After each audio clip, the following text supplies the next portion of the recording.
Good morning, everyone.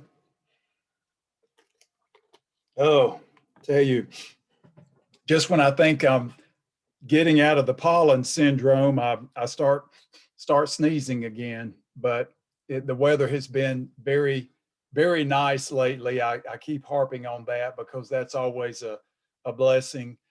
We haven't had a lot of rain, and so that's just very comfortable. Go outside and drive with the windows down unless it gets really hot. And then, of course, you roll up the windows and turn on the AC, which is what we do in Houston. So what I wanted to do today, again, let me just remind you again of the signature assignment. It's part of the QEP project, which is a quality enhancement program or plan.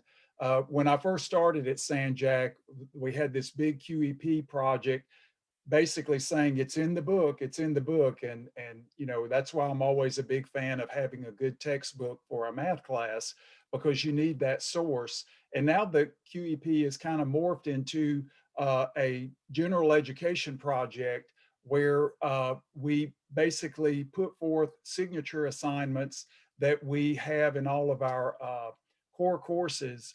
And so the signature assignment, again, it's not something that's overly difficult. It's just an opportunity to analyze and do critical thinking, which again is what you all do anyway. I mean, in a math class, what do you do? In your science classes, you've done these, and you've even done these in English and all. So it just gives you an opportunity to flex your academic muscle, so to speak, and also allows the college to maintain a level of academic rigor that we have to do when we have the Southern Association accreditation. Our programs have to be rigorous, otherwise we lose our accreditation. And that's when you no longer have a school that has a legitimate reputation that other people will respect. And San Jac has always had that. And again, the school is also in the running again for the Aspen Prize for top junior college in the nation. We're in the top 10 again. And so that should actually make you feel very good that people in high places are very pleased with what is happening at San Jacinto College. The college is rigorous. We do have high academic standards, but we actually work hard to make an environment for our students, create the atmosphere of success with hard work. And so just remember when you move through your academic career, you're always counting on the fact that your school has that very important accreditation. When you get your bachelor's degree, you will graduate from a school that's accredited. Okay, engineering, mathematics, computer science, whatever. So these are very important things to have. And so that's why I like the fact that my students do the signature assignment. Again, it's a very straightforward problem, and it will count as a quiz grade. So just remember when you're belly aching about all the work you have to do, which is considerable. I know it's a lot. Just remember that this is the essence of maintaining the accreditation for a school, because when other outside parties check on colleges, they have to look at data. Okay, they're not always going to come. Sometimes they come to the campus and they hang out and they sit in classes and things like that, but they also have to have other tangibles to deal with. And that's why we do the QEP General Education Project. And the faculty member, Dr. Michelle Selk, who heads all of this up, is very good. I did some additional work for her during the term, and it's amazing at some of the talented people we have working for this college. Until you get to know people, you just don't have any idea what's at flow around you. So that was a good experience for Professor Ron. So just to give you kind of a heads up about that, just remember our next test will fall in the window tomorrow, Thursday, 6 a.m. till Friday, 11 p.m. Same window of time, same guidelines, no difference whatsoever. Everything is exactly the same. And so just keep that in mind as you're mapping out how you want to navigate the schedule. Again, place things in a way so that you lower your stress, lower your anxiety, so that you have a very comfortable environment to do your test.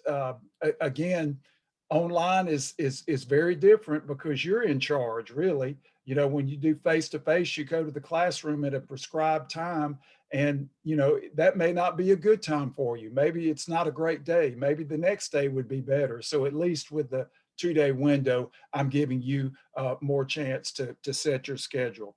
So please be responsible about that, and I wish you well. What I want to do first is to complete the example that I mentioned at the end of last class, and then just do some review examples that will be helpful, I guess. Again, if you've already prepared, then fine, but I just want to showcase a few examples that will be good review exercises. So let me go ahead and share my screen. Now, as I said before, I went ahead and wrote this out clearly so you could basically see how we're actually going to use the surface area, or the area of a surface that we actually derived with the parametric representation. So, and this is something that you see in your WebAssign, and I thought it was a really, really good problem. So it says a portion of a sphere is removed by cutting out a circular cone with its vertex at the center of the sphere. Then it says the vertex of the cone forms an angle of 2 theta. Of course, theta is fixed. It says find the surface area removed from the sphere. Often when you're modeling, you want to use segments of the sphere. You're doing geometric constructions that work very nicely with calculus. And now what we're going to assume is that the sphere has a fixed radius r. And of course, you know, I've been using r with my parametrics, so I'm going to use an uppercase R this time so there's no confusion. Math, we do run out of letters quickly, and that's why we love subscripts for sequences, because we get infinitely many. Now, the way to look at this is not very difficult. We're going to look at a great circle. So I just have a portion of the sphere here cut through the axis to form half of a great circle.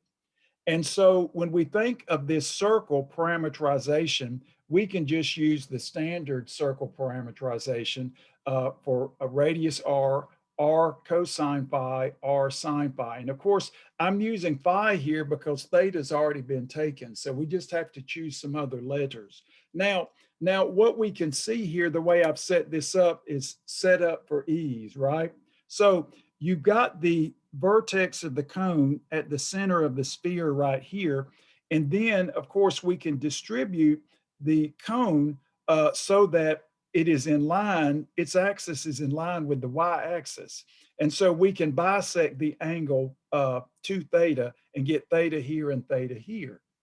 Now, the reason being is that this makes the algebra so much simpler. And now we can see that if we look at phi as our variable, we can see phi running from 0 to the value theta.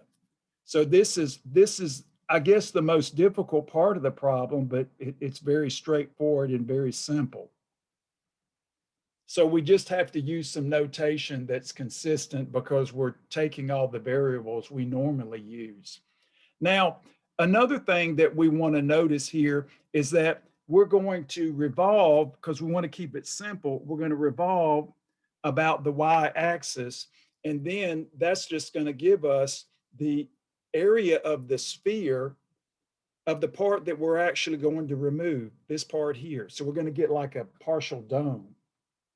Now, one thing that we notice is that since we're actually revolving about the y-axis, the distance to the axis of revolution from the element of arc length will just be the y-coordinate of the parameterization like we wrote last class. And that will just be, as I've written here, r sine phi. So there are parts of this that are just extremely straightforward. And now, of course, since this is so simple, the element of arc length is trivial. So let's go ahead and do that. So again, we found out that when we did the examples in chapter 7, it was always important to set things up in a very simple algebraic way. I always like to think about going back to conic sections, how we keep such a simple analytic representation in the plane to keep the equations simple and easy. Even though they do get complicated eventually, we still start with the premise of simplicity, which is what we're doing here. And really, that's what you do in physics. I'm sure that you do this in physics all the time, and you rack your brain trying to come up with a method that's simple. So now the element of arc length, let's just look at r prime. We're going to take the derivative here. So in this case, I'm kind of giving you a window into vector calculus, but we're going to take the derivative here and the derivative here. So I'll just go ahead and do it within the vector. So this will be negative r sine phi, and this will be r cosine phi. So basically, x prime equals negative r sine phi, and y prime equals r cosine phi. So this is what we always like because this is so simple. Therefore, x prime squared plus y prime squared will give us, of course, the squaring the negative will give us the positive. So we get r squared sine phi squared. Move the cursor over, and then plus squaring this r squared cosine squared phi. And of course, this will give us the fundamental identity when we factor. So r squared, our friend, we count on it. So we have r squared basically times 1, which is r squared. Okay, so that's what I was talking about. The element of arc length is very simple here, unlike the one we had last time with the when we had to use the fancy algebra to make it fit into one of the trigonometric substitutions. So now you're seeing we've got the distance to the axis of revolution. We have the square of the radical that we need, so we can just go ahead and fill in everything. So again, the setup here, though first when you see it seems a little bit difficult maybe, you can see the simplicity of how it's set up. And of course, this is not unique. Nothing about this is unique. What's good about it is that it's easy. So now this implies that the area, again, this dome that we're going to create, that is the part that we're going to remove. Of course, we have the 2 pi, which is the concomitant factor that we get from the frustum. Remember, this should take you right back as you review, go back to your notes and look at the frustum and how we use that to derive this equation. It's all, now you look at it and think how simple it is. So 0 to, I want to say phi, to theta. And then we have the, again, distance to the axis of revolution. And then the area or element of arc length. So we'll have the square root of r squared, in this case, d phi. Now, of course, the square root of r squared is the absolute value of r, but r by definition is positive. So this just equals r.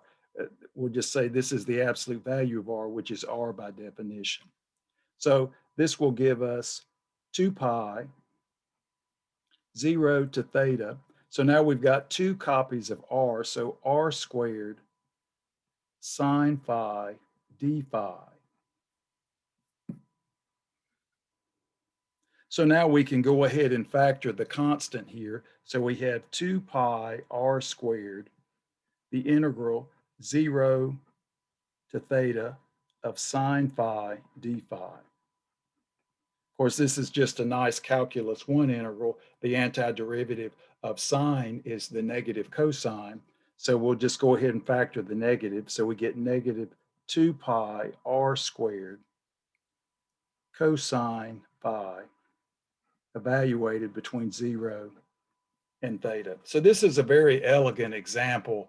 And again, the power of the calculus. I mean, physics is nothing without calculus and mathematics. Engineering is nothing without mathematics. So as I tell my pre-cal kids, if your math course is not your priority and you're in STEM, then that has to change. And as you've seen with this class, the techniques you learn in Cal 2 are central to doing STEM. So now we have what? Negative 2 pi r squared. So we'll get what? Cosine of theta minus cosine of 0. So of course now this is just a -1, but we can run the negative through just to get rid of all the negatives since those are kind of in the way. So we get 2 pi r squared, and we'll get 1 minus cosine theta.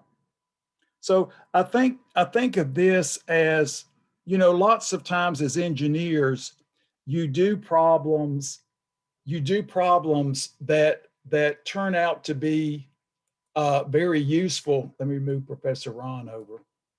There we go, so I can focus. You do problems that serve a general purpose. For instance, maybe you've got to do lots of calculations like this. Maybe you're setting up models where you're taking out different areas. For instance, you may be adjusting the size of the cone for a particular procedure that you're doing for your boss. Often engineers will generate formulas that are parametric, so to speak, so you can go in and change out everything, just like a physics type problem, where you don't have to redo the calculation every time. And this is where the mathematics is powerful, because you don't want to have to go in and redo the same calculation when you can set up a more general systematic approach. And that really is what you start to learn in college algebra and pre-cal, and even before. So the idea here is, though this problem is not central to everything we do, the techniques are. And that's really what is critical about calculus, and why calculus is such an important part of any STEM major. Again, you get all these critical ideas and principles that undergird all of the studies that you will do later. I know some of you, when you get into computer science, will do some combinatorial analysis. You will like that, but it'll be strange compared to the calculus, but it will remind you of the factorials that we've been working with. So this is a good example, I think, that you just kind of store away and put it in the chest with all the other fun examples we've done. I think this is a very nice problem, and I appreciate Dr. Larson for including it in his calculus text. Okay, so now what I want to do, just pick some problems from some of the practice exams that you have and go through a couple of ideas.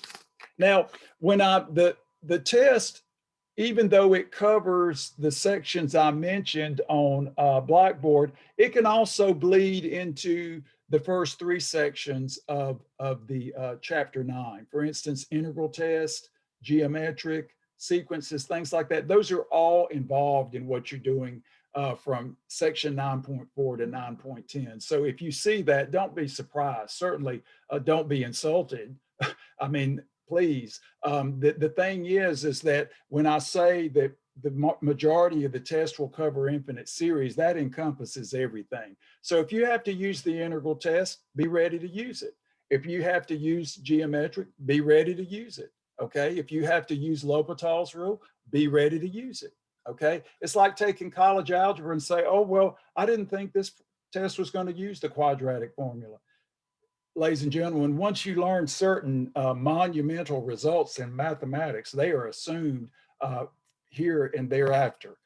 So it's one of these things that I don't want you to be surprised if you see an element that's not specifically in one of the sections that I mentioned. Okay, it's not going to be a surprise, but certainly anything in chapter 9 would be fair game for this test. So keep that in mind as you study. So first example, let's start out with something simple. Here what I'm going to write on the test will be prove or determine or something. For instance, like I'll say, use the comparison test to prove whether the series converges or diverges or something like that. So basically the problems will set you up for success. They will say, use this test. Now you don't, and when I say use a particular test, I want you to use it, but then you have to prove it. You have to go through the steps in your work. I mean, you could just say eeny, meeny, miny, mo and pick something and give me no work for it and get 0. But what you're going to do on your test work is apply the test. Remember, every time you apply a convergence test, you are doing a proof, okay? So that will be the verification as to why you chose, say, converges conditionally, converges absolutely, diverges, or whatever the case may be. So the way I'm setting up the test is actually helping you out, but then your test work must supply the validation, must supply the reasoning. And when I say that, I will look for it. And if the reasoning is incomplete, then you will not receive full credit. So again, just keep in mind that your test work must supply the verification, as has always been the case. So in this case, we've got the following series. Here's a real series. We have n equals 1 to infinity, and we have sine n, cosine n, divided by 8 to the n.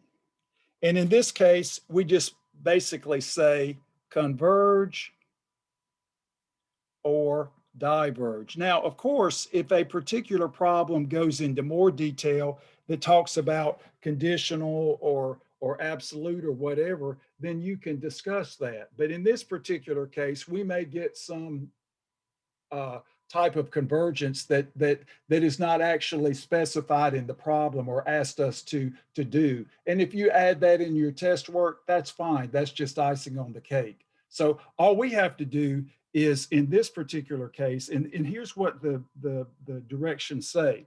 I'll go ahead and write it out. Use comparison test.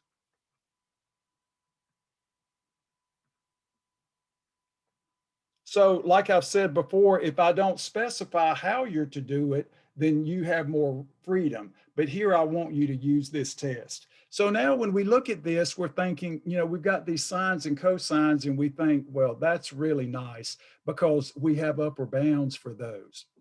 So first, we observe the following. So here's our proof. So we observe. And we can go ahead and look at absolute values. So we're actually going to be running into absolute convergence if we can get this to work. Now, when we look at this, we know that we can spread out the absolute values because we have a product and a quotient. So this will be the absolute value of sine, absolute value of cosine, divided by 8 to the n, which is clearly positive, or n is greater than or equal to 1.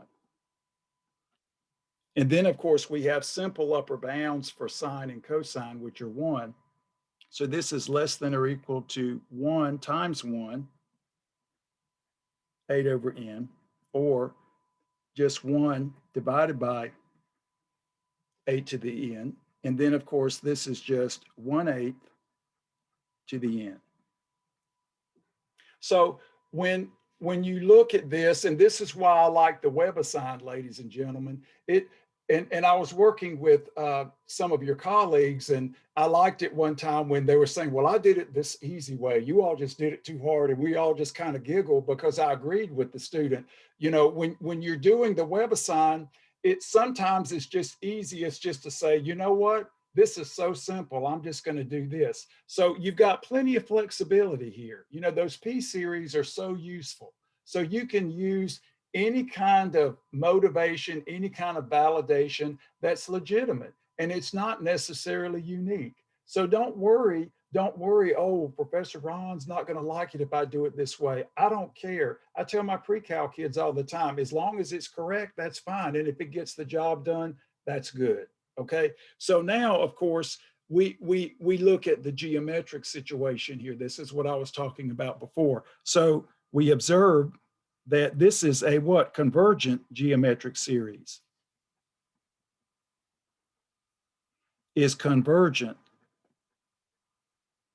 This is our bread and butter because here the R in absolute value is less than one. So this is convergent.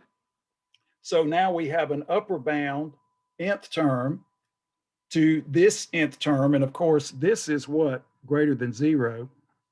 So not only do we get this series converging, we get the absolute value of the series converging. So this implies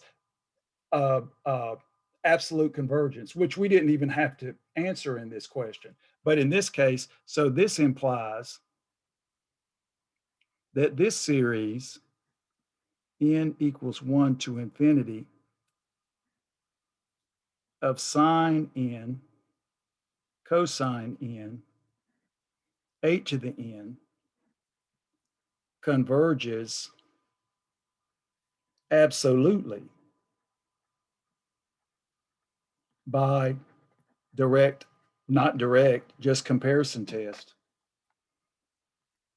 And you can abbreviate like IT for integral tests. We could say comparison test. Therefore, the original series converges. If we get absolute convergence, then we get the series without the absolute values converging. That's a major theorem.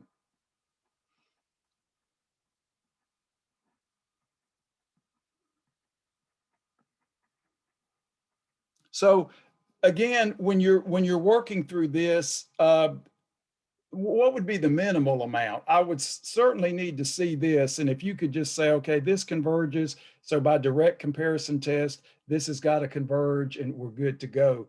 But you do have to make some type of an illusion here. You could think, well, you know, when we start using these comparison tests, we really have to look at positive term series, right? That's how we set all this up. So the absolute values kind of come along for the ride. Okay. Now we have the alternating series test where we have the nth term that's positive, and then it's like on and off, positive and negative. But when we're trying to deal with series that actually have some negative outputs as far as the nth term, we always kind of gravitate to the absolute value because most of our tests deal with positive terms. Oh, except we get to the ratio test and the root test, and it's like, boom, test for absolute convergence because the absolute values are part of the test. And so that kind of just spares you a lot of toil working with the arithmetic. But you know, when you use those, they've got to work. And in certain cases, they don't help very much. Okay, so just remember that the ratio and root test, when they do work, are really, really nice at giving you plenty of information. Now let's look at another one.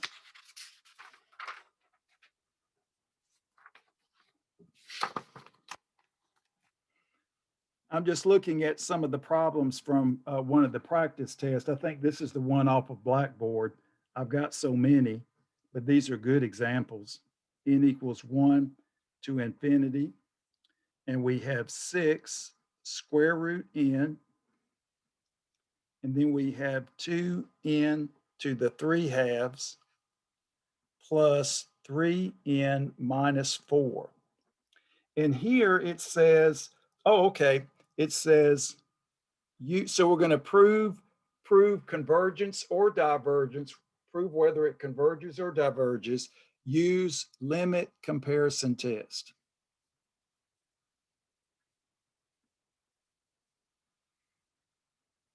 So the caveat here is that I'm helping you by giving you a test, but then that kind of forces you to use it.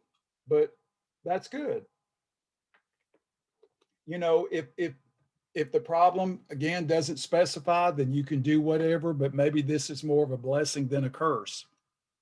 So now when we look at this, first of all, we've got n equal 1, and all of these terms are positive. For instance, when n is equal to 1, we get a 5 here. So all these outputs will always be positive. So we're spared there. So we clearly have a positive term series. A series of positive terms, just like the integral test.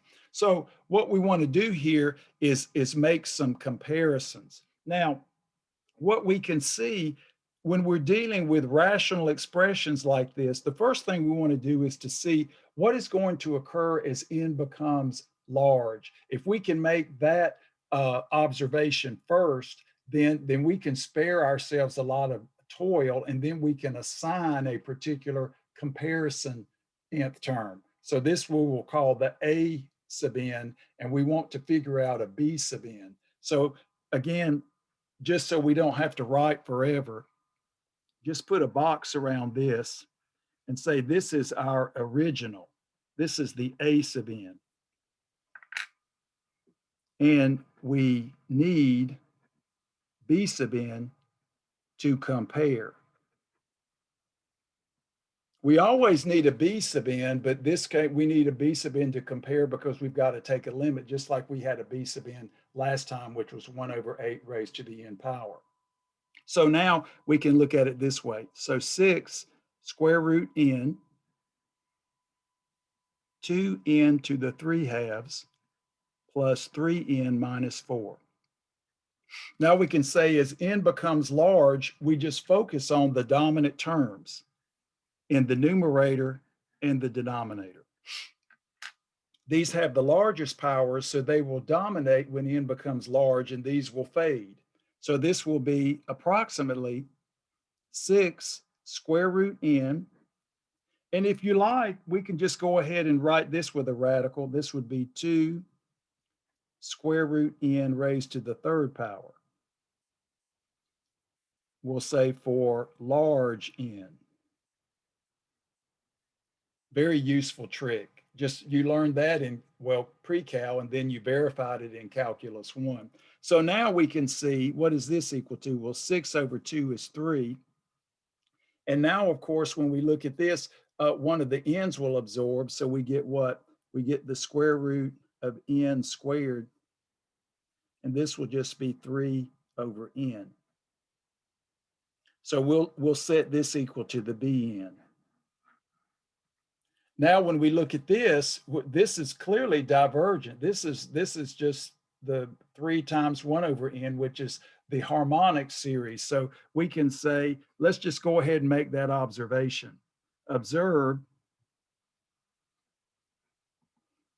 this series, n equals 1 to infinity, 3/n, is just 3 times n equal 1 to infinity of 1/n, which is infinity. This is the divergent harmonic series times 3, but who cares? Infinity times any number is still infinity. Divergent harmonic series. So all we need to do is show that the limit comparison test will verify indeed that this also diverges, which we think it will. So now we have the limit as n passes to infinity. So we have our A sub n. So let's write that first. 6 square root n, 2n to the 3/2 plus 3n minus 4. And then we divide by 3/n, but let's just go ahead and reciprocate and multiply. So this will be n over 3. So now we get this. So this gives us the limit as n passes to infinity. Now, of course, we've got the here the 3, the 6, and the 3. So I'll just kind of write this out over to the side right there, because we'll eventually just get rid of that. The 6 and the 3 just pull off to the left. And so we get what? N to the 3/2 in the numerator. And then downstairs, of course, we have 2n to the 3/2 plus 3n Again, this is all multiplied, minus 4. So now we can factor this. This will be 2 limit as n passes to infinity, n 3/2, 2 n 3/2 plus 3n minus 4. Again, if you want to think of it with parentheses there, that kind of helps you with the arithmetic, if you like. Now, of course, we're back to what we did up here. When we let n pass to infinity, we look for the dominant terms here. So the dominant terms will be n to the 3/2 and 2n to the 3/2. So the ratio of leading coefficients in this case is 1/2. So the limit of this part is 1/2. So we get 2 times 1/2, which is 1, which is a positive number. So now, by this computation, we know that this series will do what this series does, which is diverge. So we say the series n equals 1 to infinity, 6 square root n, 2n to the 3/2 plus 3n minus 4 diverges by limit comparison test. So again, you know, as you write, you know, you may not be as complete, but some of you just write like a novel, which is terrific. I mean, I'm keeping my fingers crossed that it's correct, but again, the aspects here that I need to see. I need to see that you set up some way to figure out the comparison sequence like we always do with the comparison test. Observe what it does as an infinite series, and then do the limit computation. So again, the nice thing about these tests is that there is a prescribed recipe. I remember as an undergraduate with Dr. Robert Gardner in differential equations. Dr. Gardner was one of the preeminent master mathematicians in differential geometry and the use of the computer before Maple was invented. He has gone on to his reward, but the guy was a super genius. But I may have said this. I loved the class in differential equations. He says, now let's use the recipe. That's where I got that word, the recipe, because that's what it is. What do we do when we use mathematics? We use recipes, okay? We have a certain set of rules that we apply, okay? And I thought that was really unique because I'd never heard it spoken that way. And I thought, well, you know, yeah, that's what math is. We apply a recipe. So I thought that was a kind of interesting. Very, very neat when you're taking a class from someone who is like, you know, this guru in mathematics, but they run the course like it's just fun, you know, and I like that. And I think that's the way I look at how I do what I do.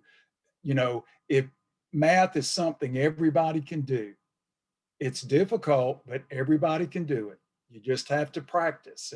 And that's the biggest caveat. You know, my brother, well, I have one brother, my oldest brother, is a football coach. And of course, all of my nephews play football, but Bruce and I think alike when it comes to practice. He's making his kids practice football, and I'm making my kids practice mathematics. So my mom always says, son, you two are just alike. And I just kind of shake my head and say, yeah, we have the same hairline, but it's true.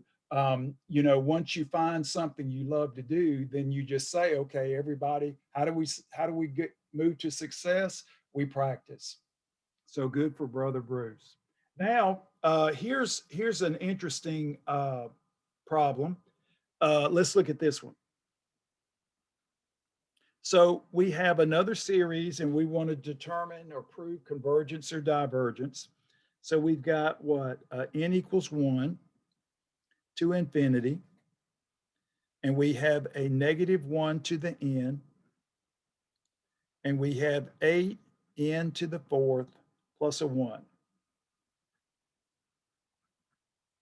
Now, of course, so in this case, it says use Well, it doesn't say use anything, but this is clearly an alternating series. So we're going to say use alternating series test. And then you're thinking, it doesn't say, okay, so if you wanted to try another test here, you certainly would, you could, try a ratio test or whatever. I mean, I don't think that there's any prescription here, but I'm thinking this is an alternating series, and the algebra is fairly simple. Okay, we don't even have to use calculus in this case. So we know that when the actual nth term has a basic simplicity, the amount of work we have to do is minimized, and we like that. Okay, so first, what we're going to do is let a sub n be the positive part, a n to the fourth plus 1. Now, of course, and this is what we quickly do when we're doing intervals of convergence, right? It's the same thing. So now we can see here that this term dominates in the denominator, and of course the numerator pales in comparison. So this implies that the limit as n passes to infinity of 1 over 8 n to the fourth plus 1 is clearly 0. So that's one of the steps we need for the alternating series test. Didn't have to use any calculus here or L'Hopital's rule. They're very simple limit to compute. And then, of course, we can observe the following. That is 8 times n plus 1 to the fourth. When you can do this, it's easy, but when you can't, you try something else. So 8 times n plus 1 to the fourth plus 1 will be an upper bound for 8 times n to the fourth plus 1. So we can reciprocate. So now 1, in this case, this will now come over here, 1 over 8 times n plus 1 to the fourth plus 1 will be less than or equal to 1 over 8 n to the fourth plus 1. But what is, usually I just squeeze everything in, but this is just a sub n plus 1 is less than or equal to a sub n. So we didn't even have to use any calculus here, but that's okay. If you have to try other things and you've seen where we've had to do it, then you do it. Okay, so here, this implies, number 2, that a sub n is non-increasing. And those are the two rules, so to speak, two of the restrictions that must be provided if we're going to assume that this test is applicable. And of course, lots of times, students will mistake this. And just remember, if something's not working with the alternating series test, you probably have a divergence case going on. So if that happens, then you're off the hook. It's like, well, nth term divergence test. I mean, that's the easiest thing now. And so don't ever discount that, because when you can use that, you're done.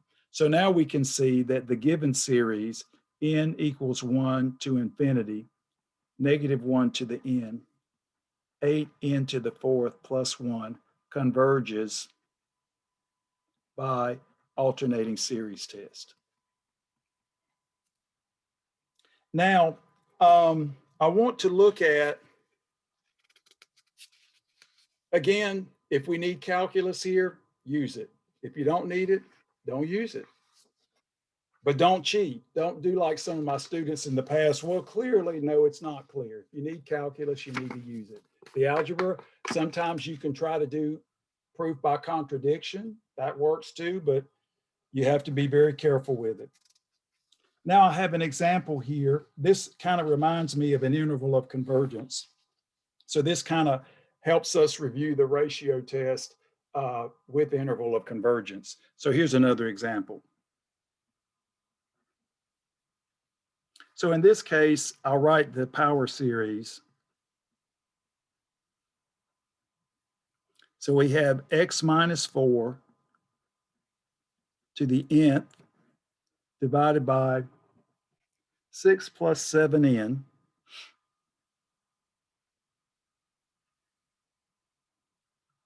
And what we're asked to do here is compute the interval of convergence.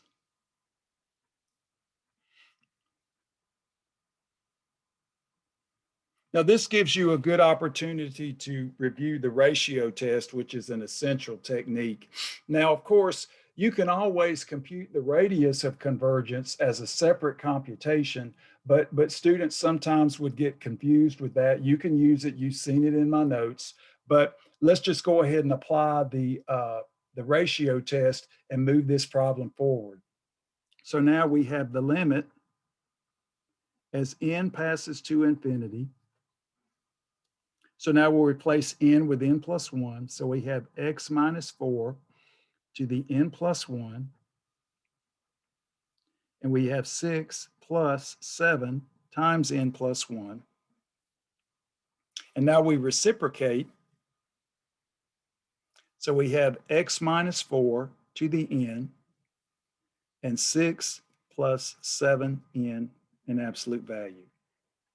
Now, what's interesting about this particular series here, again, we know that through the ratio test, if we're going to have an interval of convergence, it's going to have to be symmetric about 4 because the absolute value demands it. Okay, so the beauty of the ratio test is that it sets us up for this theory of power series that we basically get for free. Okay, so when you're looking at this kind of example and you see something that's just ridiculous, you know, it's not even symmetric about C, you can just put an X through that and say that's not what the theory tells us. So always be aware of what you're dealing with when you do these problems. And I know this is a lot to think about, but you know what I'm talking about. So now let's go ahead and pair things up. So we've got what? The absolute value of x minus 4. We'll just go ahead and write it out this way, n plus 1, and then absolute value of x minus 4 to the n. And then, of course, these are positive factors, so we can have 6 plus 7 over n and 6 plus 7 times n plus 1.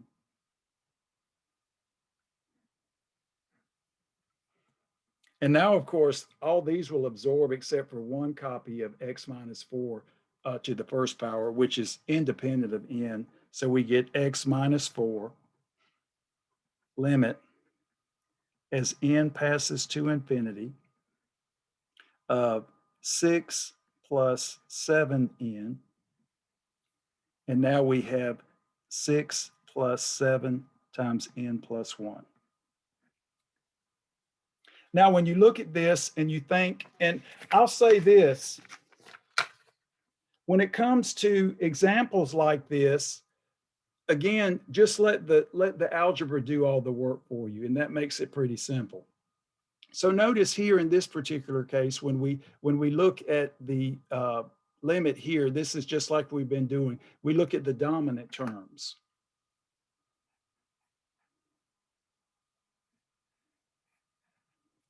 And of course, we have the ratio of leading coefficients, which will be 1. So this gives us x minus 4 times 1, which equals x minus 4 in absolute value. There's a little minus there. I kind of left that out. Forgive me.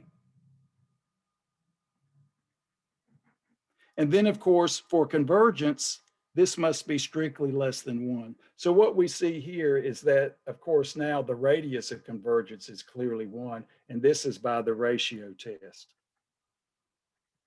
This is ratio test.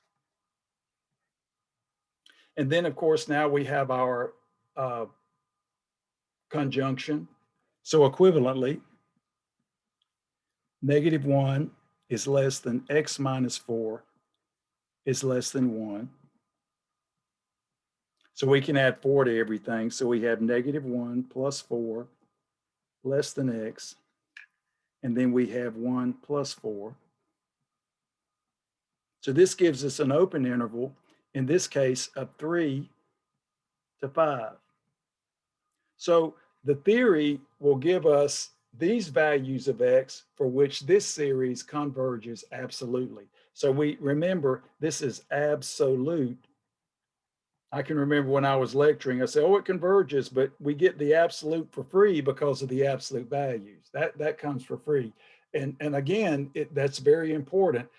Convergence is good, but absolute is even better. And that's really why again, the intervals of convergence are always going to be symmetric about the C. Now, of course, the theory doesn't tell us anything about the endpoints, so let's check the endpoints. So first, let's check x equals 3. So when you do your interval of convergence, you need the application of the appropriate test, the ratio test, and then check the endpoints. That is your proof, okay? Any less than that is less credit or no credit, okay? So all of these problems must be validated, okay? Just like I've done from day one. So now when we have x equal 1, or x equal 3, sorry, we have n equals 0. So of course now we have 3 minus 4. So that'll be a negative 1 to the n. And I'll just write the 7 in first right there. So when we replace x with 3, we have negative 1 raised to the nth power. But of course now this is an alternating series. And so we can look at this and say a sub n is 1 over 7n plus 6. Of course, as n passes to infinity, this will be 0. So this clearly passes to 0 as n tends to infinity.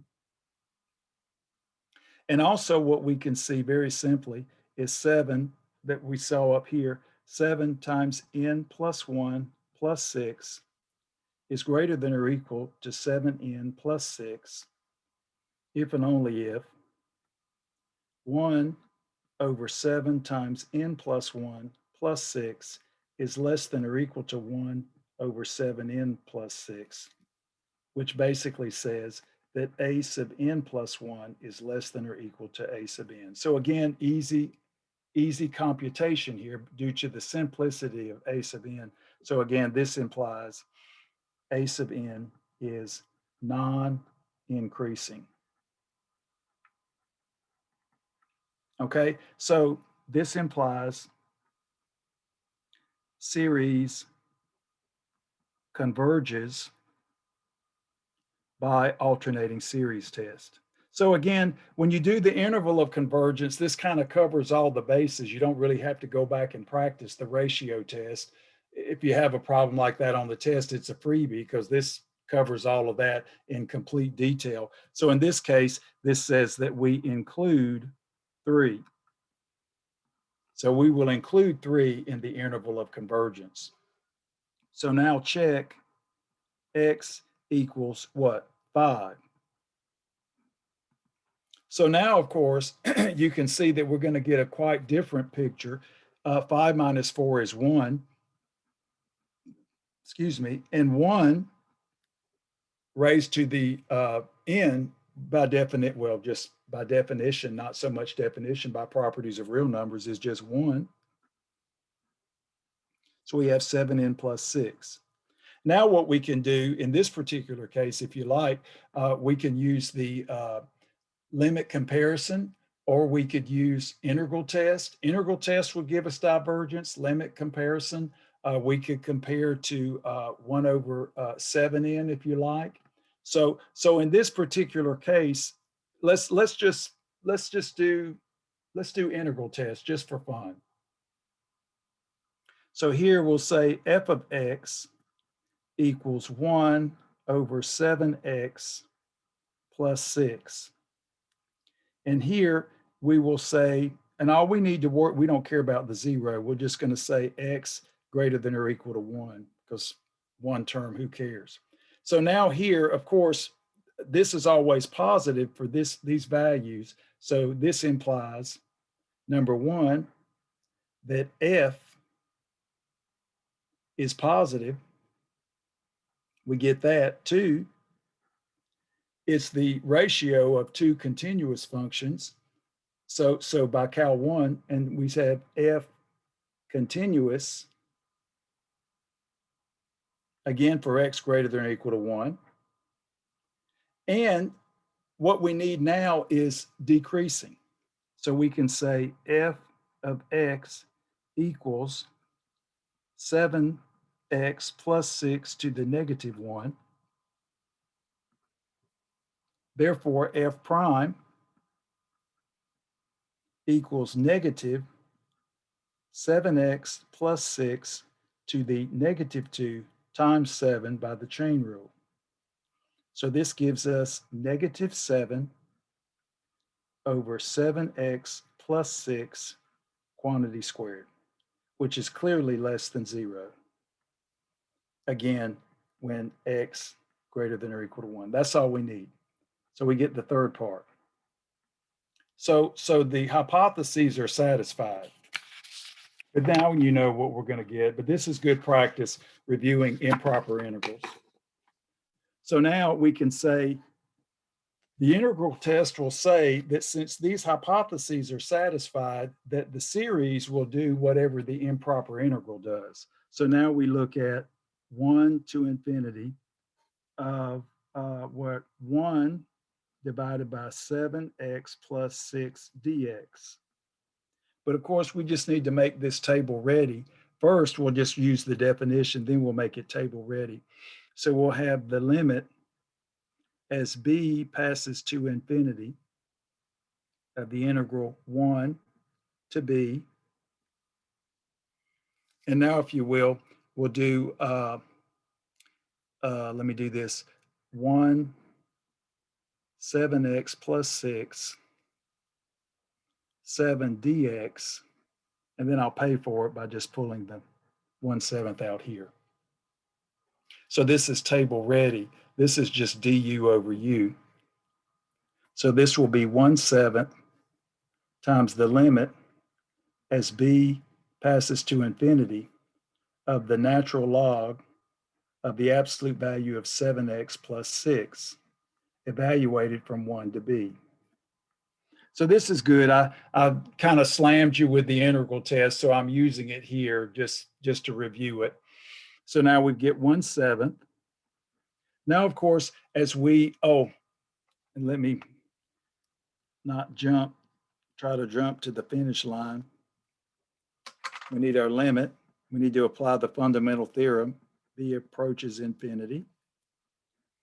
So we replace x with 7. So we get natural log of 7b. So x, would be 7 plus 6 minus, and now we replace with 1. So we have natural log. That'll be what? 7 plus 6, which is 13. Now, of course, the natural log function is increasing throughout its domain. So as b passes to infinity, this becomes infinite. So we just have infinite or infinity. Therefore, the series n equals 0 to infinity, 1 over 7n plus 6 diverges by integral test. Now, remember on the last test, you had to use integral test, but relatively few of you actually did it. You didn't validate any of the hypotheses. I mean, it wasn't very good. So the thing is, you know what you need to do now, and we don't have that many tests, and we keep doing the same thing over and over. So at least the beauty of taking Calculus 2 is that we just drag everything along, even though there's some disparate topics. You know, we're in parametric equations and polar coordinates. We're starting to get into that. We're still using a lot of calculus that we're dragging from what? Chapter 7. So they're not completely unrelated.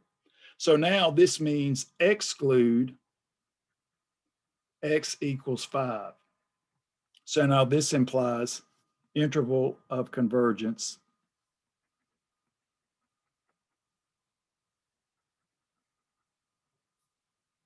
again, we'll include the 3, so we could say 3 less than or equal to x, strictly less than 5, or we could write it as an interval. So be prepared to look at it either way, bracket or 5. Okay, so again, the interval of convergence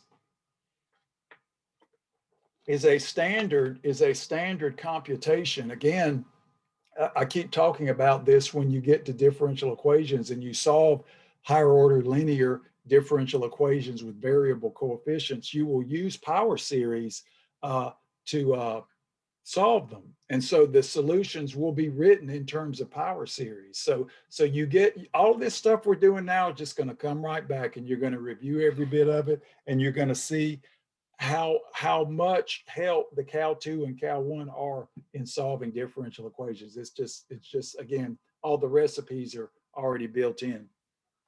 Okay, so now what I want to do is look at, one of the last things we did was in the series was the binomial theorem. And you've got options with the binomial theorem, okay? It's not, hit and miss. The homework pretty much focused on say, okay, kids, make sure you treat the binomial coefficients in a more general way so you can generate a nice, pretty formula, okay? So I showed you how to do that. But then, of course, if you're just asked to generate a few terms, you can also just look at each binomial coefficient directly. So again, you're going to have flexibility on the test. So that'll be your call. So here's the next example.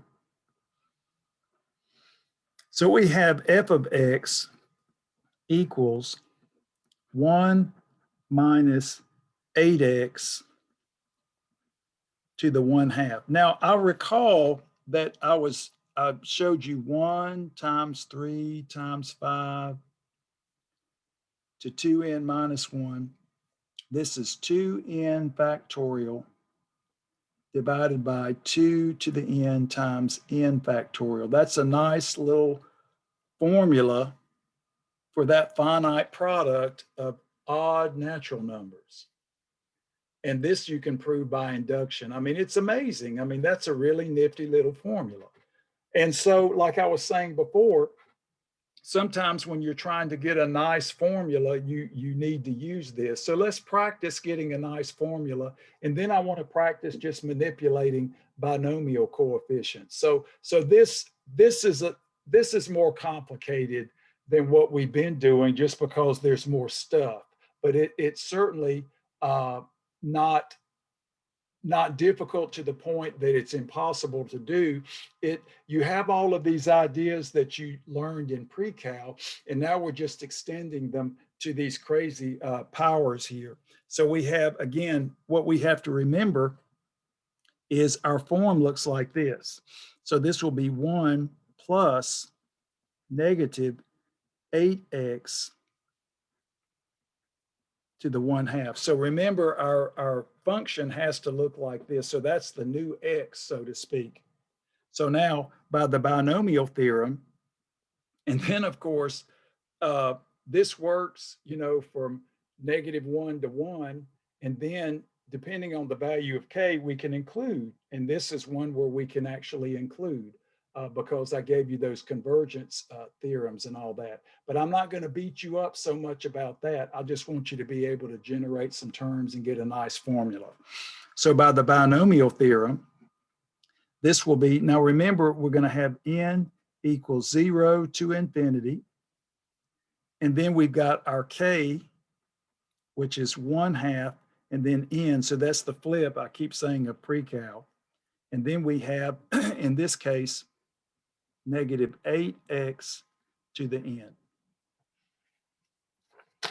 Now, one thing that I want to mention here that I think is kind of interesting is the following. When you look at this, you're thinking, okay, well, I could do n. The problem says in this case, compute the first 4 terms of the binomial series. So you could say, okay, well, I could do n equals 0, n equal 1, n equal 2, and n equal 3. Bam, bam, bam. Okay. And that's good. That's one way to look at it, and that's certainly valid. Or I want us to get a little bit of practice using the more general argument too. So remember what I said in class, the 0 is always just going to give you a 1 by default. So you can always kind of push that to the left and then start your series at 1 just to make things easier. So now this will give us 1. Remember, 1/2 choose 0 by definition is 1. So the first term's always going to be 1 if we're working with this construct here. Okay, so that's a freebie. Now we'll have plus n equals 1 to infinity, 1/2 n. Now, if you like, we can go ahead and break this up a little bit. We're going to have a -1 to the n. We're going to have an 8 to the n and an x to the n. So this -8x to the n, we can just break up into 3 factors, -1 to the n, 8 to the n, and x to the n. So now, well, let me just move this down 1. So we have 1 plus, and we'll go ahead and break this down. Now remember, k choose n. Remember k minus 1, k minus 2, k minus n plus 1 divided by n factorial. So that's the formula for the binomial coefficient from pre-cal. So let's go ahead and write that down. So we're going to get 1/2 minus 1, 1/2 minus 2, 1/2 minus n plus a 1. This is a good example. And now, of course, we have the n factorial and then all the other stuff. If you like, we'll just kind of stick this here for now. -1 to the n, 8 to the n, x to the n. Okay, so that's all the other riffraff from here. Now, like I said before, we want to go ahead and factor this. So this will be 1 plus. Now, if you will, just to make it a little bit simpler, you can go ahead and write these as common denominators.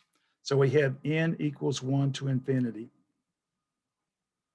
I put in some extra steps here because I think I went a little fast the first time. So we'll have 1/2, and then we'll have 2, 1 minus 2, and then we have 1/2, 1 minus 4. I'll go ahead and stick in just another one, 1, 1/2. So we have a 3, so we have 1 minus a 6. So we have a 2, so this is going to be 1 minus 2n plus 2, okay? And then we have the -1 to the n, 8 to the n, x to the n, all divided by n factorial. So I'm just adding a few extra steps here. So we have n equals 1 to infinity.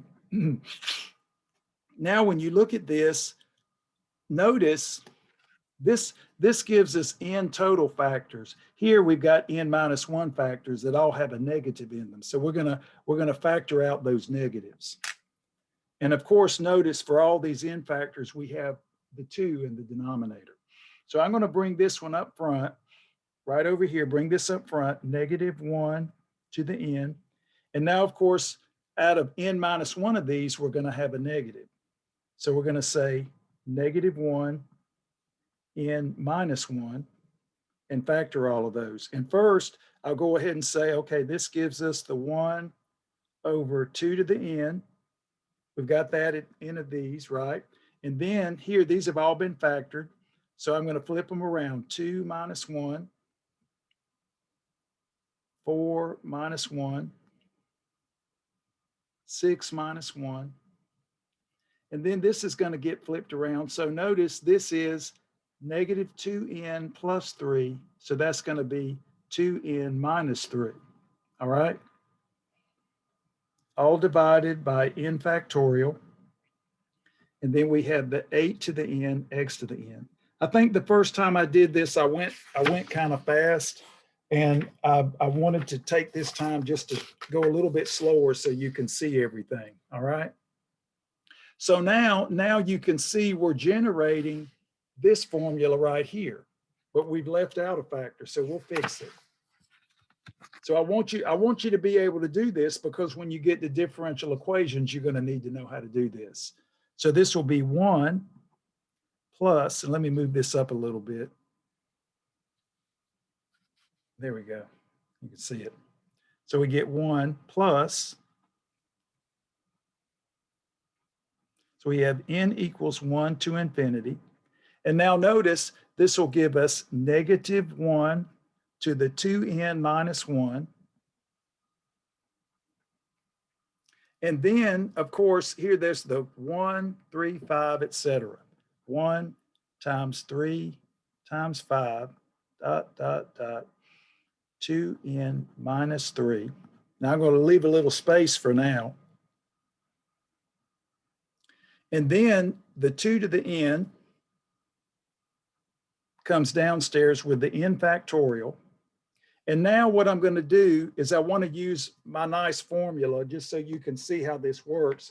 We are lacking the 2n minus 1 factor. So let's multiply and divide by it so we can use our fancy formula. So we'll say 2n minus 1, 2n minus 1. Now I can go ahead and fill in what I left out here. 8 to the n, x to the n. So now this is the formula. This is what we can use. This can be replaced with 2n factorial divided by 2 to the n times n factorial. That's our formula, okay? And I did this before, but like I say, it was a little fast. So we've got 1 plus n equals 1 to infinity. So we have what? Negative 1 to the 2n minus 1. And now we can put in our formula. We're going to get 2 copies of these downstairs. So this is going to be 2n factorial. And then, so that takes in this red factor here, but didn't do it downstairs. We still got to repeat that. So now this will be, let's get all this taken care of. So now we're going to have 2 copies of the 2n to the n times n factorial. So we have 2 to the n factorial, quantity squared. And then, of course, the 2n minus 1. And then, of course, 8 to the n, x to the n. So when you look at this and you think, okay, well, so what's going on here, and how is this going to work in a way that you know looks good? So if you look at what I've written up here, and this is the important part. Notice, and this is kind of interesting. Look at this.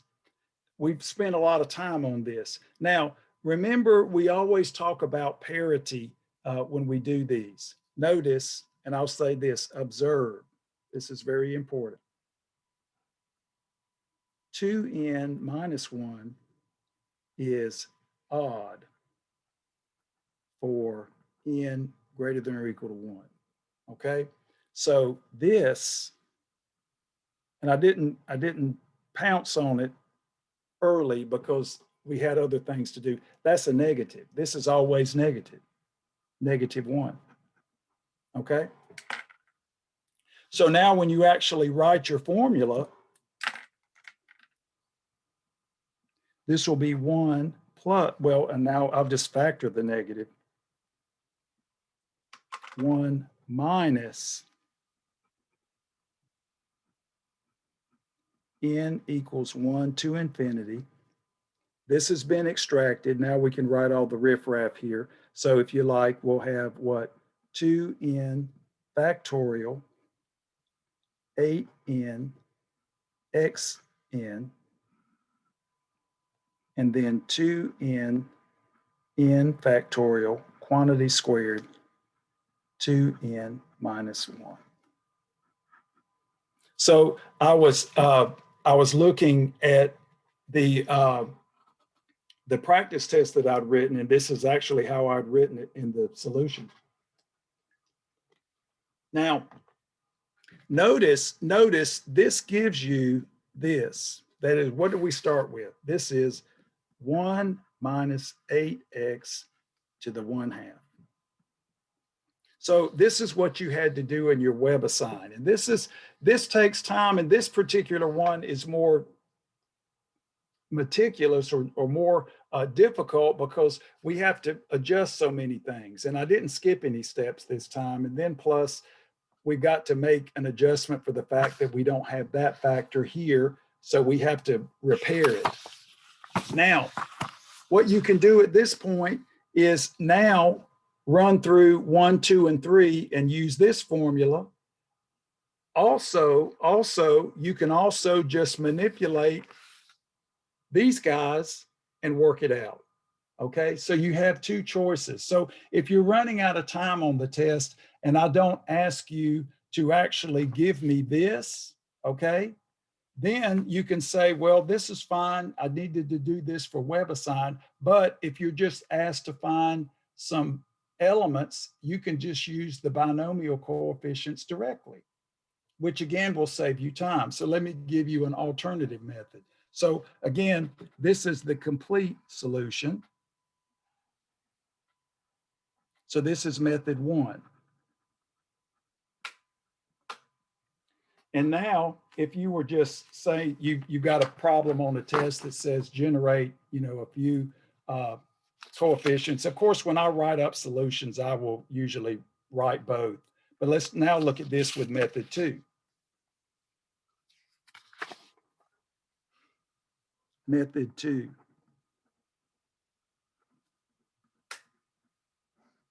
So remember, from the very beginning, we had 1 plus negative 8x to the 1/2 by the binomial theorem is n equal 0 to infinity. And I'll just write it here. This is the binomial theorem. So we have 1/2, choose n, negative 8x to the n. So for method 2, n equals 0, n equal 1, n equal 2, n equal 3. This will generate 4 terms. So you can do, like I said before, you can go ahead and generate this and iterate it, or you can use the binomial coefficient. So let me show you how you can use the binomial coefficients. So here, n equal 1 is easy. Or excuse me, n equals 0 is just 1. So that's always the case. Now n equal 1. So this will be, in this case, 1/2, choose 1. And of course, you're going to opt for this when you don't have much time. So I wanted to show you both methods. But what I just did, ladies and gentlemen, is extremely important. You need to be able to do those manipulations. They're important. That separates the non-STEM major from the STEM major, because if you can do those calculations, you can do what I'm about to do now. So this will be negative 8x to the 1. Okay, 1/2 choose 1 is just 1/2, right? That's just definition. So we have 1/2 times a negative 8x. So in this case, this will be negative 8 over 2x, or negative 4x. So that gives you our second term.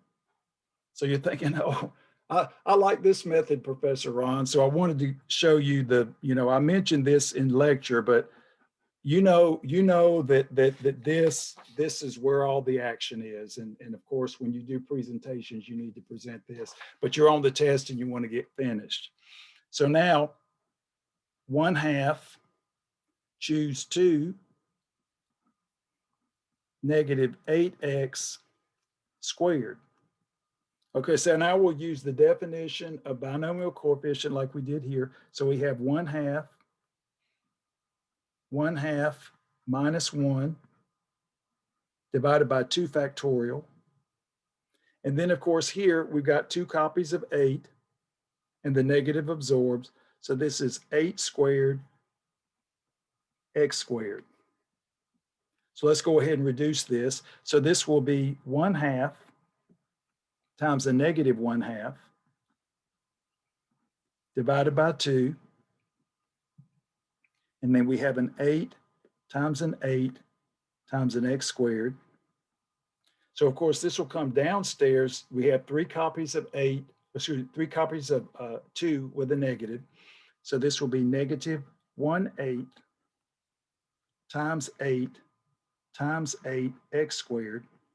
So of course, these absorb, leaving us with a negative 8x squared, third term. And now for the last one, you're thinking, oh, I think I like this, Professor Ron, but of course, touche, right? So for the third term, we have 1/2, choose 3, negative 8x cubed. So now we'll apply the definition of binomial coefficient. So this would have been more the way you would have done it in pre-cal, but you could have still written, you still could have written this formula, but this is mature formula. This is hit and miss. I could teach a college algebra student to do this. This is not hard, but we'll take it. So we've got 1/2 minus 1, 1/2 minus 2. Remember, 3 factors starting with 1/2, stop, and then 3 factorial. And now we're going to have the negative will survive. So we'll have a negative 8 times 8 times 8 x cubed. So let's go ahead and simplify. 1/2 times a negative 1/2. And then, of course, here, if we reduce this, this will be a 1/2 minus 4/2. So let me just write it out. So we have 2, 1 minus 4 over 6, negative 8 times 8 times 8 x cubed. So now this gives us a 1/2,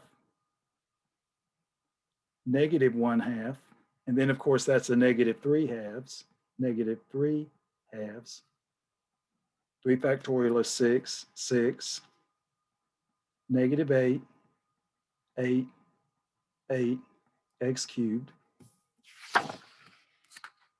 So let me running out of room so you can see it.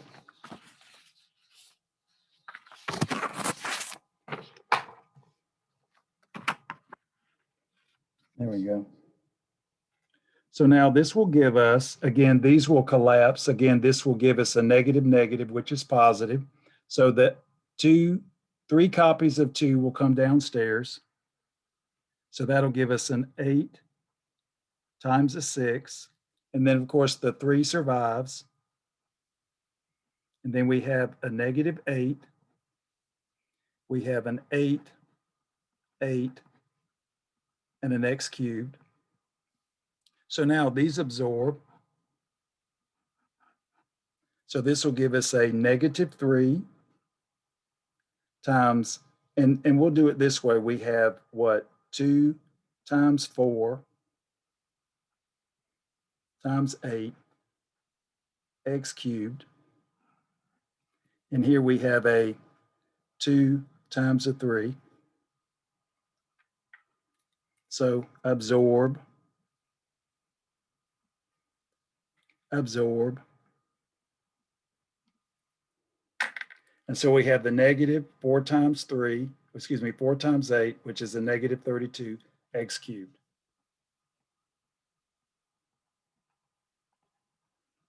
So here, the thing about this particular calculation is that even though you've got to do the arithmetic for the binomial coefficients, it would be quicker if, well, quicker, maybe, yeah, it would be quicker possibly. It just depends on how many steps you include in the first. But this kind of kills two birds with one stone. As you're computing, you develop the formula or the term, and here then you've got to start iterating. So now this will imply that 1 minus or plus negative 8x to the 1/2 approximately. So in this case, this is an approximation. We have 1 minus 4x minus 8x squared minus 32x cubed, first 4 terms. So again, I won't, and you've been doing this in your homework, but I don't want, you know, if you look at the notes, there is a nice elegant proof of the binomial series convergence. And sometimes I do it, sometimes I don't. Sometimes I spend more time on this. It just really depends on what I think is going to be most beneficial. The manipulations that you do are things we've done widely in the class. And if I have time to go back and say a little bit about it, I will. But the main thing here is that as we think about what we did in pre-cal and we think about the binomial theorem being extended in a more general way, we're not doing anything any differently. So this would be something you could have done in pre-cal, even though it might have been a little bit complicated. You know, like I say, I could teach a good college algebra student to do this. But the key is that if you're working in analysis, is that you will need the complete series here, which again is important. So this technique is extremely important. But like I say, I think I did go a little fast through that. So I wanted to spend a little bit more time on this so everybody would be in the know. Now, there's an example here that I thought was interesting on this test. They're all interesting. Here was one that was a quick one if you use a series we already know. So you know, and I've done this in the lecture where you can differentiate term by term, integrate term by term. Those are mainstays and those are fairly systematic. But I thought this one was a good problem, which doesn't take long at all. It says, find the first 3 terms of the Taylor series. So compute first 3 terms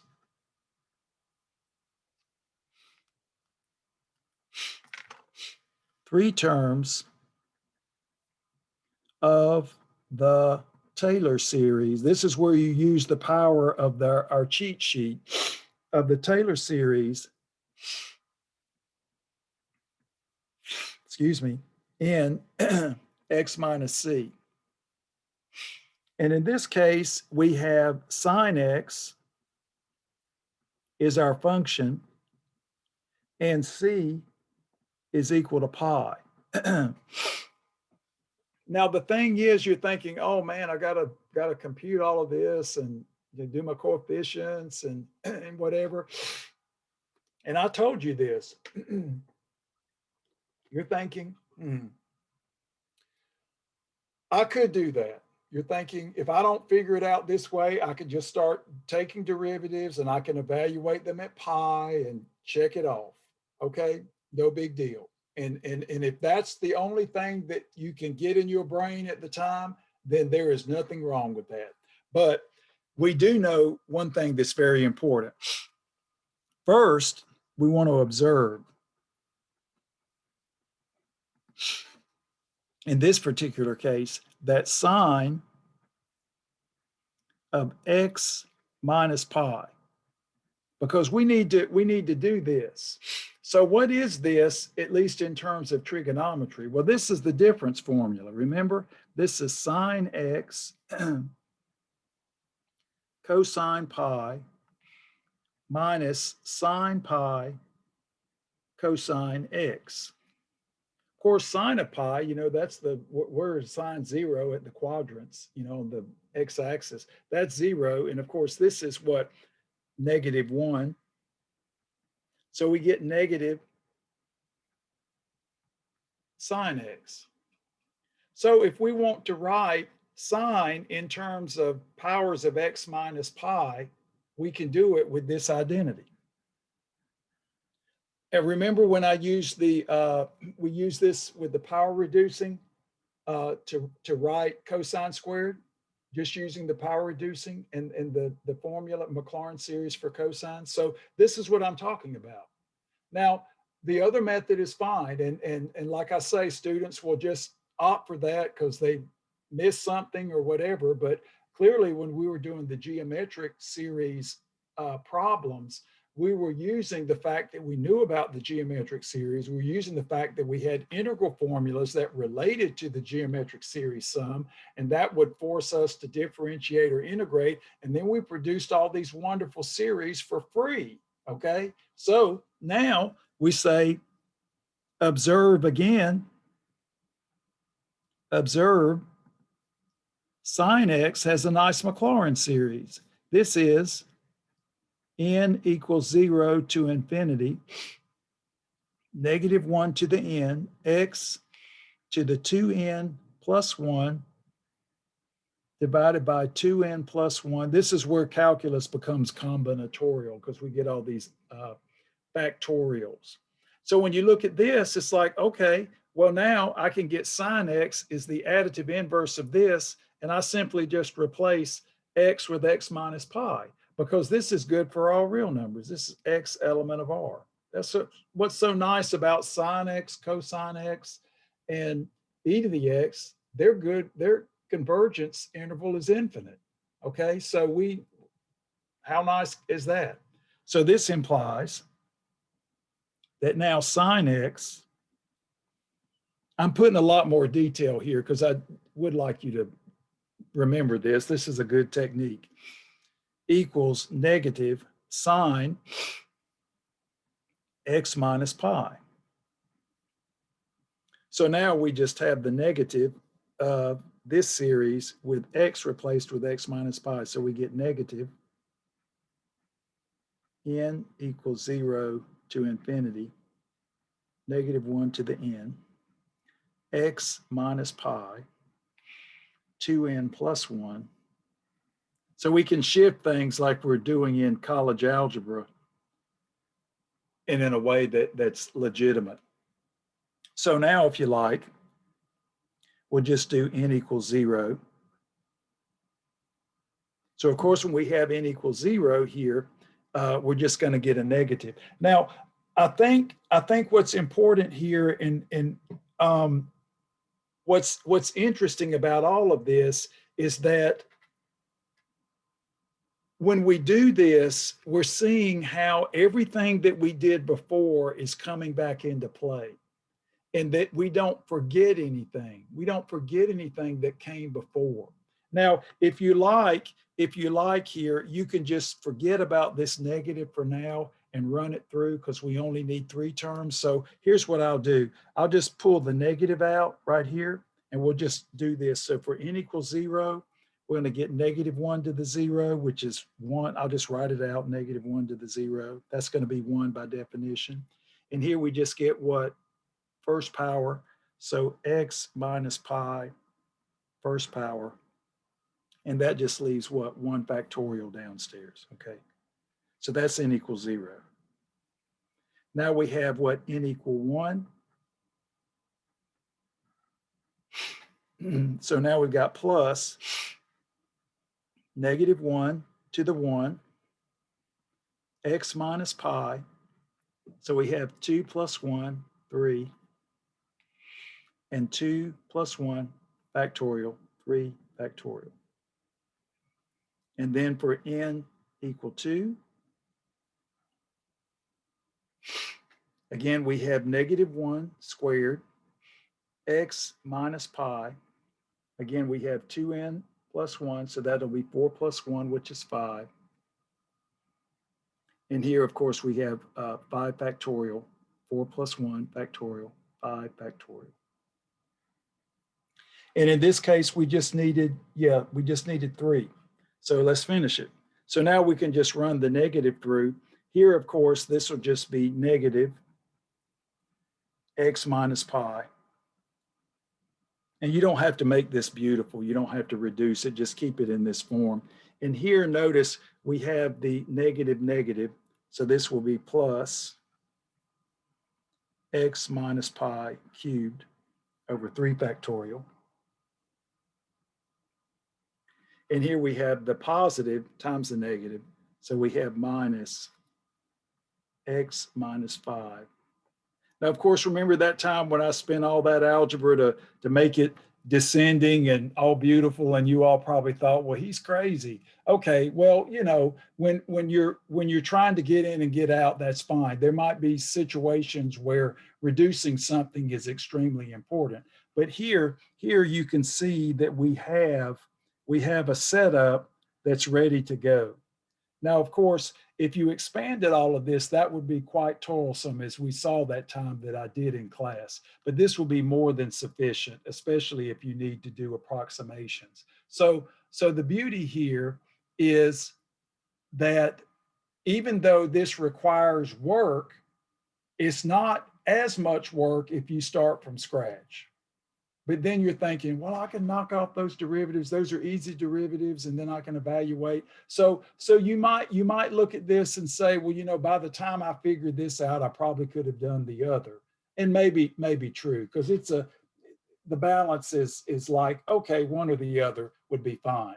So what I find is that when I look at your work in past semesters, is that I see a combination of like, okay, well, you know, Professor Ron said we could use the Taylor coefficients, and I only need 3 of them, or I only need 4 of them, bam, bam, bam. So that's important. But we've already seen that this technique is extremely useful, and it's very powerful. And so that's really, when we think about how our calculators work, excuse me, and how the infinite series basically give us all the structure of arithmetic. I've said it many, many times. What is calculus? It's just arithmetic. That's all we're doing. Because I think the population has some idea that calculus is just magic, some kind of magic potion that you apply to engineering and STEM. It's just arithmetic. That's all it is. And now you know that. So good example. I thought that was interesting. I have to admit that sometimes the problems get interesting. Now, here's one where we've got conditional,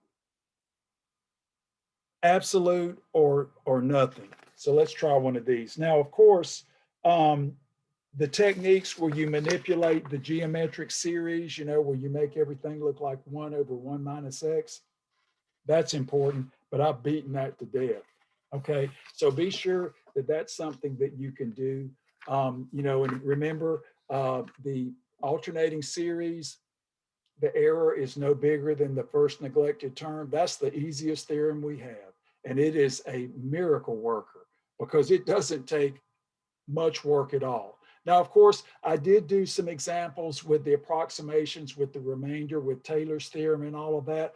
But I'll go ahead and give you a heads up. I won't test you on that on this particular test.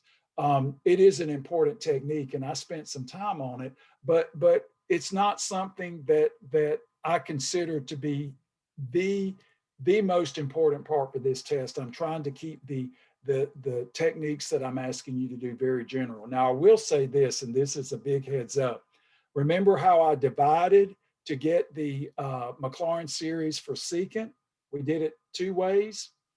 And I told you if you've got to take computer power series of the product of 2 functions with series you already know, then you have to multiply, use the distributive law. That's a big hint.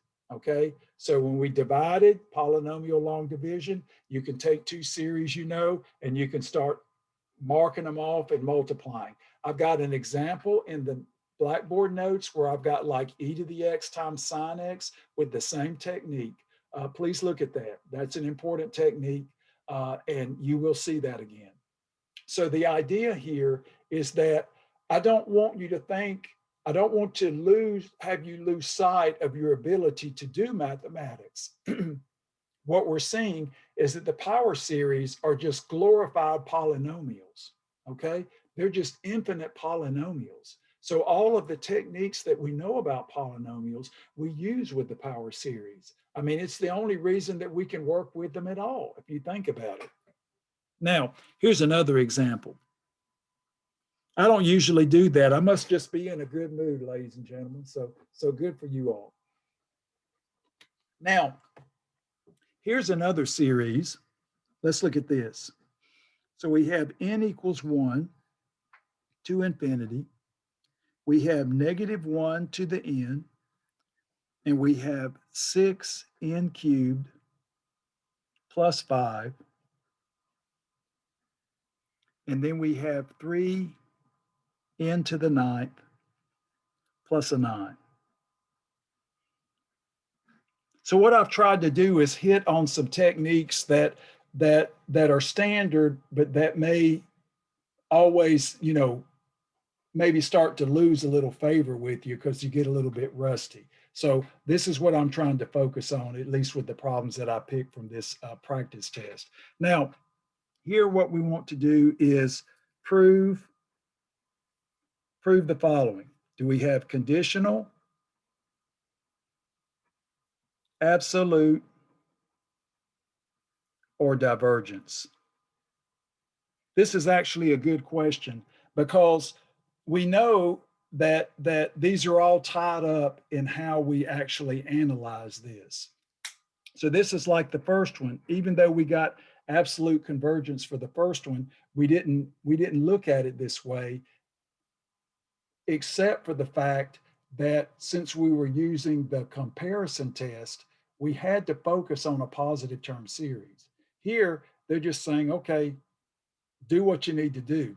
So what I would suggest when you have to do something like this is just go ahead and go out on the limb and look for absolute. Okay, look for absolute convergence. That's usually the best place to start. Start up here, and then if you have to bring it down a little bit, then do. And then I think that'll be easy. Clearly, when you look at this, this converges to 0 as a limit. So we can't go here. I mean, we're like, okay, that's not going to work. So what we want to do is look at the absolute value. So observe. So we've got 0, just like we started out the first problem. So we've got -1 to the n, and we've got 6n cubed plus 5, 3n to the 9th plus 9. Okay, of course, now these are all positive, and then of course the absolute values will absorb this for each n. Remember, as we do this, n is fixed, and so whatever we get here, it's either plus or minus 1, and the absolute value will neutralize it, so to speak. So this gives us 6n cubed plus 5, 3n to the 9th plus 9. Now, when you look at this, you're thinking, okay, well, this is starting to look like something that makes sense to us. So just when we were doing, remember Taylor's theorem, where we were trying to maximize things, we tried to maximize the numerator and minimize the denominator to get the upper bound. So that's what we're going to do here. We can now get a simple upper bound of 6n cubed plus 5 divided by 3n to the 9th. If we make this smaller, then this becomes bigger. And of course, if we exclude the 9, then this is clearly an upper bound. Now, when we look at this, we can think about this in terms of a series. So observe. If you like, go ahead and do this.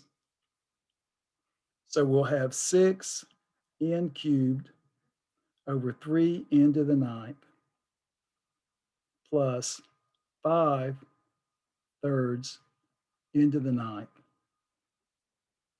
So this will be a 2.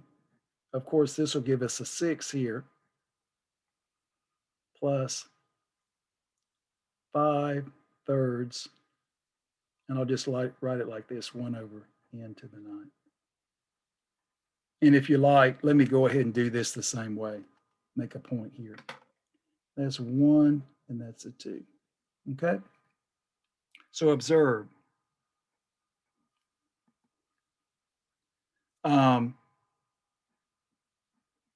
2, n equals 1 to infinity, 1 into the 6, and 5/3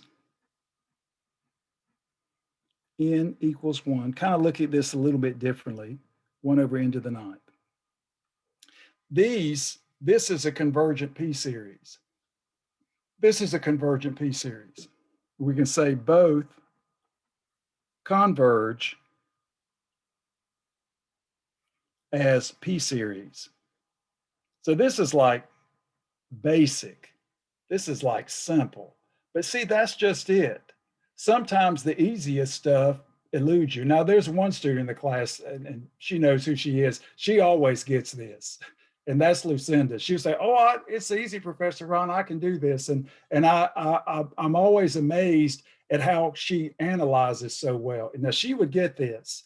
Everybody else is going to make it harder or whatever and analyze it to the nth degree. But I think you all have excellent skills that you have basically honed through your experience and your education. So I'm always admiring of students who see things that I'm always harping on. So that's an excellent attribute to have. So now you can see that this converges and this converges. So by convergence of the sum convergence, it converges as a sum. So therefore, this implies that the series, and we'll just kind of throw it all together, n equals 1, and I'll just write this as 2 divided by n to the 6 plus 5, 3n to the 9th, infinity converges, just using convergence theory that we learned back in 9.2.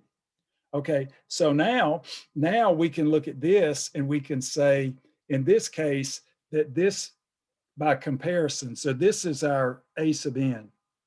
So we can say a sub n equals 6n cubed plus 5, 3n to the 9th plus 9. B sub n is now this guy. And I'm kind of beating it to death so you can see it. 3n to the 9th. So these are our comparisons. So basically what we have is 0 less than a sub n less than b sub n, and b sub n converges. Therefore, the series a sub n equal 1 to infinity converges, which implies that the series n equals 1, and that's the absolute value, clearly. A sub n is the absolute value of that. So n equal 1 to infinity, negative 1 to the n, 6n cubed plus 5, 3n to the 9th plus 9 converges. What? Absolutely. So if you start at the top, then that's probably the best way to do it. We've seen that when we look at certain series, if we start at the top and we, basically neutralize the alternating sign or whatever, we get something that diverges. And then we say, oh, okay, now if we drop back down a level and the sign's still alternating, we can get convergence by the alternating series test. So that's usually a way to revive everything. But here what we're seeing is that this is utilizing a lot of convergence techniques that we saw early on in the class. And that's what I was talking about at the beginning of the lecture. Don't forget all of that, because this, even though this is comparison and absolute convergence idea, this part right here, we got remember from the integral test, the P series. And then of course, if we have two series that converge, when we add their generating terms, that series also converges. So that's something we got in 9.2. Okay, so we get this, and then we backtrack and say, okay, well, the absolute value of this nth term produced a convergent series. Therefore, by definition, this must converge absolutely. And then, of course, we get conditional for free. So I think what I want to focus on here, ladies and gentlemen, is that as you do the stuff at the end of the term or end of the chapter, we're just dragging all of this stuff forward. And of course, I can't test you on everything. So again, focus on the constructs, focus on the basic types of problems, and I think you'll be very good. But that hint about the multiplying, you can count on that. That's always something that I tend to do. Back when we had a lot of with the face-to-face classes, I'll say that's a good problem. And they'd say, and then everybody they'd take out their red pen and they put a big old star by it and put a box around it. And then of course, if it were on the test, everybody was ecstatic. But then Professor Ron, you didn't put that problem on the test. I'm like, kids, I just said know how to do it. Now, what I mean is that everything is important, but if I mention something in particular, that means I want you to understand it, because not only is it important for what we're doing now, because it touches other things, it will be important as you move on. Okay, so I'll have everything set up for you tomorrow. So when you get up, the tabs will be available, the test work and the tests, just like we always have. So hopefully this has been helpful. Again, if this has bored you to tears, then good for you. And you're ready to take the test, then amen. That's excellent. Hopefully I sounded like a broken record, and if I did, that's really good. So you all, again, I appreciate your attendance today. Have a great day and good luck as you test. I will send out the invitation for the early morning conference hour. And of course, I'll be available tomorrow. So if you have some questions, stop by or just send me a WebAssign message and I'll be more than happy to help you out. Everybody take care.